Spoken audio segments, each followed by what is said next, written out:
Hi, I'm Chai Teck. I'm a Deputy Director in PUB's Coastal Protection Department.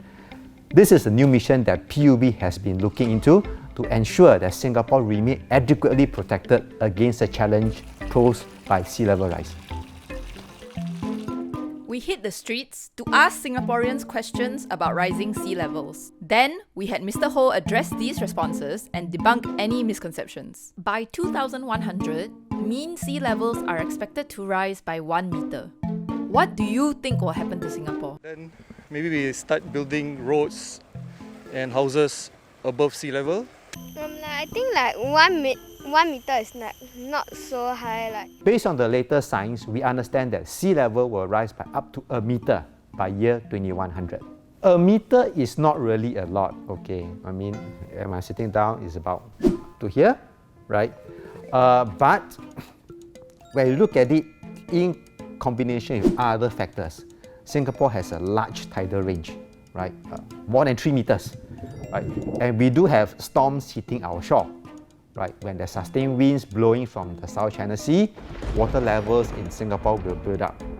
So when you add all this up together, you find that low-lying areas in Singapore could be affected. What do you think is causing sea levels to rise? The heat, then in the Antarctic, the ice will melt, then it will increase the sea level. Temperature rise, then at the cold country, then the ice melt, so the sea level rise.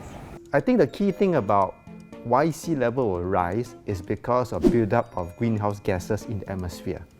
So that traps the heat in our atmosphere, and because of this, the ambient temperature rises. And correctly, as what some of them said, when temperature rise, your ice caps and your North Pole and South Pole ice sheets will start melting, and thereby introduce more water into the ocean body, and that's why we have more water in the sea. Is sea level rise something that you worry about now? See, I'm middle-aged. I'm okay. It's my son. He has to be more worried about it. I think our generation, my generation, should be okay. It's the next generation that's going to really feel the pain. Actually, it's quite true that the younger generation tends to be more concerned and think more about this because they know that it will affect either them or their future generations. How much of an impact do you think sea level rise will have on your life? Like next time if it rise very high, we need to swim to school or row a boat to school. This part will be submerged. That won't have any greens. Yeah, but that's the worst case scenario. When we say that 30% of Singapore is not more than 5 meters above mean sea level, we're referring to a size of an area of about 200 square kilometers approximately. To give a perspective, what 200 square kilometers is about 45 Sentosas put together. As you know, Singapore is completely surrounded by water, right? There's nowhere to run. Water will just find its way around the whole of Singapore's coastline.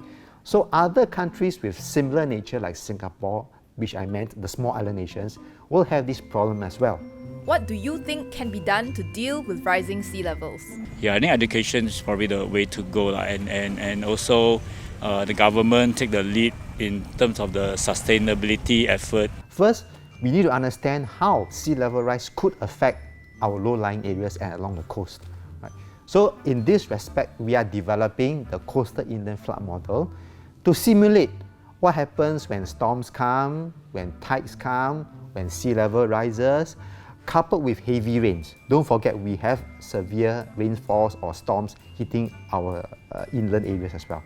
The second initiative is, of course, we need to understand different parts of Singapore, what are the unique characteristics. And based on this, we see how we can best develop and design solutions that best fit the local conditions. Hence, we are coming up a number of site-specific studies, first starting with the southeastern coast, and JTC is also looking at Jurong Island. The third strategy is, of course, to ensure that our requirements for the long term remains well safeguarded. For a start, we identify key infrastructure that needs to be functional for a longer period. Hence, you realize that critical infrastructure like Changi Airport Terminal 5 and the Tuas Megaport are built or reclaimed land that is 5 meters above the mean sea level already. So these are preemptive measures that we take while we are carrying out studies along the way. What are some things that individuals can do to help protect our coastlines?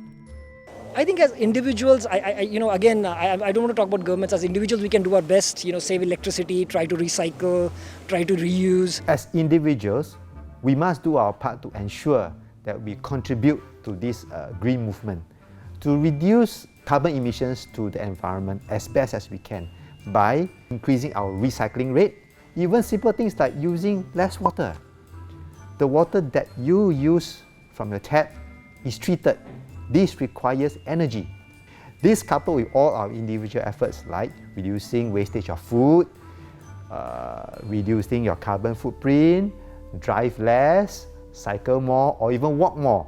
At the same time, let's do all our part not to litter around Singapore.